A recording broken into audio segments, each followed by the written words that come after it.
ലോക chapter first Chandra മലയാള സിനിമയിൽ ഇത് വേറെ ലെവൽ തന്നെയാണ്. ഒന്നും പറയാനില്ല. ഞാൻ സത്യം പറഞ്ഞാൽ ഒരൊറ്റ പ്രതീക്ഷ വെച്ചില്ല. ട്രെയിലറും ടീസറൊക്കെ കാണുമ്പോൾ അന്യമാണ്. കാരണം ഇതിൻ്റെ വർക്കെല്ലാം അടിപൊളിയായിരിക്കും നമുക്കറിയാം. കാരണം VFX വർക്ക് എല്ലാ കാര്യങ്ങളും. പക്ഷെ കല്യാണി പ്രിയദർശനായതുകൊണ്ട് ക്രിഞ്ചായി പോകുമെന്ന് എനിക്കൊരു തോന്നലുണ്ടായിരുന്നു.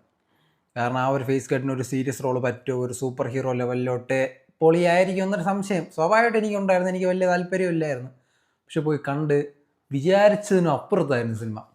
നല്ല അടിപൊളി മേക്കിംഗ്, നല്ല അടിപൊളി കാസ്റ്റിംഗ്, ഇതിലുള്ള എല്ലാ ഡിപ്പാർട്ട്മെൻറ്റും നല്ല അടിപൊളിയായിട്ട് ചെയ്തിട്ടുണ്ട്. ഇഷ്ടം പോലെ ആർട്ടിസ്റ്റ് ഉണ്ട് ഈ സിനിമ, ഒരുപാട് പേരുണ്ട്. കല്യാണി പ്രിയദർശൻ, നെസ്ലിൻ, വിജയരാഘവൻ പറഞ്ഞുകൊണ്ട് ഇടയ്ക്ക് ടൊവിനോ തോമസിൻ്റെ ഒരു ക്യാമിയ റോൾ ഉണ്ട്. ഇത് സ്പോയിലർ അല്ല, നമുക്ക് ഇതിൻ്റെ വിക്കിപീഡിയ അല്ലെങ്കിൽ ഇതിൻ്റെ കാസ്റ്റിംഗ് ഒക്കെ എടുത്ത് നോക്കുമ്പോൾ അറിയാം. അതിൽ കൊടുത്തിട്ടുണ്ട് ടൊവിനോ തോമസ് എന്ന്.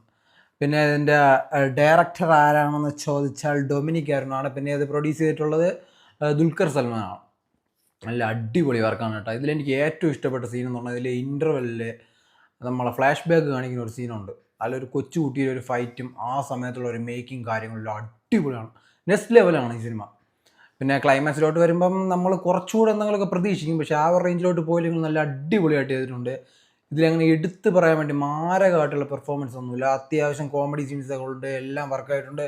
ഒരുപാട് പേരുണ്ട്, ഞാൻ പറഞ്ഞ തീരെയൊന്നുമില്ല. പിന്നെ ഇതിൽ എടുത്ത് പറയാനുണ്ടെന്ന് വെച്ചാൽ സാൻഡി എന്ന് പറയുന്നുള്ളൊരു ആളുണ്ടല്ലോ, നമ്മളെ ലിയോയിൽ ചോക്ലേറ്റ് കോഫി വേണമെന്ന് പറഞ്ഞ് പ്രശ്നം ഉണ്ടാക്കുന്ന ഒരാളുണ്ടല്ലോ, ആ പുള്ളിയുടെ പെർഫോമൻസ്, പുള്ളി ഇറങ്ങി അടിപൊളിയായിട്ട് നല്ല കിടിലായിട്ടുണ്ട്. പുള്ളിയിലെ ഒരു പോലീസ് ഓഫീസറാണ്. പിന്നെ ഇതിൽ ചന്ദ്ര ആരാണെന്ന് പറയേണ്ട കാര്യമില്ലല്ലോ. അപ്പോൾ പുള്ളിയുടെ യഥാർത്ഥ പേരെന്താണ്, ഇതൊന്നും ഞാൻ ഇവിടെ പറയാനില്ല. ഇതൊക്കെ ചിലപ്പോൾ തിയേറ്റർ റെസ്പോൺസിൽ പല ആളുകളും പറയുമായിരിക്കും. പക്ഷെ ഒന്നും പറയാനില്ല, ഇതൊക്കെ കുറച്ച് ലെവലായിട്ട് തന്നെ ഇരിക്കട്ടെ. അപ്പോൾ യഥാർത്ഥ പേരെന്താണ്, അതിൻ്റെ അവരെ പാസ്റ്റ് എന്തായിരുന്നു, അങ്ങനെ കാണിക്കുന്ന സീനെല്ലാം അടിപൊളിയാണ്. പിന്നെ ഈ സിനിമ ഒരു ഡാർക്ക് തീമിലാണ് പോകുന്നത്. അതായത് നമ്മളെ ഈ KGF ലെവലും പിന്നെ ഇംഗ്ലീഷ് സിനിമ കണ്ടുള്ളവർക്കറിയാം, നമ്മളെ ജസ്റ്റിസ് ലീഗ് അതിൻ്റെ രണ്ടാമത് ഒരെണ്ണം ഇറങ്ങിയിട്ടുണ്ട് 2003 അതുപോലെയാണ്. അതായത് ഈ സിനിമയിൽ എടുത്ത് പറയുന്നത് നമ്മൾ ഫുൾ സ്ക്രീനായിട്ട് നമുക്ക് കാണാൻ പറ്റില്ല. അതായത് ഒരു തിയേറ്ററിൻ്റെ ഒരു ഫുൾ സ്ക്രീനിൽ ഇങ്ങനെ നിറങ്ങല്ലേ ഇരിക്കുന്നത്. അതിൻ്റെ രണ്ട് സൈഡിലും കുറച്ച് നോച്ച് പോലെ കുറച്ച് ഭാഗം അതിലുണ്ട്. അതായത് ജസ്റ്റിസ് ലീഗ് നമ്മൾ ഫോണിൽ കാണുമ്പം ഫുൾ ഡിസ്പ്ലേ ആയിരിക്കില്ല, കുറച്ച് ഭാഗം എപ്പോഴും ഗ്യാപ്പായിട്ടിരിക്കും. അതുപോലെയാണ് ഇത് തിയേറ്ററിലും കാണാം. പക്ഷേ അതൊരു കുറവായിട്ടൊന്നും നമുക്ക് ഫീൽ ചെയ്യില്ല.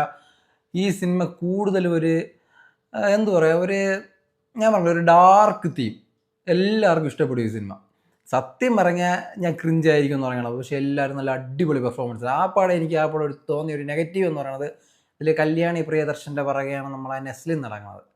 എനിക്ക് ആദ്യം കണ്ടപ്പോൾ തന്നെ ഒരു ഏജ് ഡിഫറൻസ് നമുക്ക് ഫീൽ ചെയ്യും. എനിക്ക് ഫീൽ ചെയ്ത്, ഇനി നമ്മൾ അവരെ ഒരുപാട് സിനിമകൾ കണ്ടതുകൊണ്ടായിരിക്കാം, നമുക്കറിയാം നെസ്ലിൻ്റെ ഏജ് എന്താണ്. പിന്നെ നമ്മളെ തണ്ണീർമത്തൻ ദിനങ്ങളിൽ കണ്ട് പരിചയമുള്ള ആളാണ്.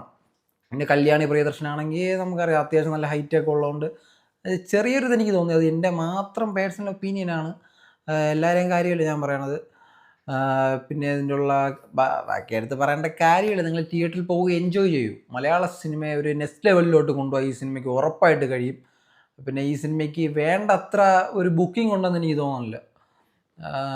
മോഹൻലാലിൻ്റെ സിനിമ ഇവിടെ ഉള്ളതുകൊണ്ടായിരിക്കും. അത് കാണാൻ പോകാനാണ് ഞാൻ ആദ്യം പിന്നെ അങ്ങ് മടിച്ച് ഇതങ്ങ് കണ്ടേക്കാം എന്ന് വിചാരിച്ചു. കൊള്ളാം, അടിപൊളി സിനിമ, നല്ല ഡീസൻ്റ് ആയിട്ടുള്ള സിനിമ. മലയാള സിനിമ ഇനിയും വളരട്ടെ എന്ന് ഞാൻ പറയുമ്പോൾ ഞാൻ നിർത്തുന്നു. ഓക്കെ.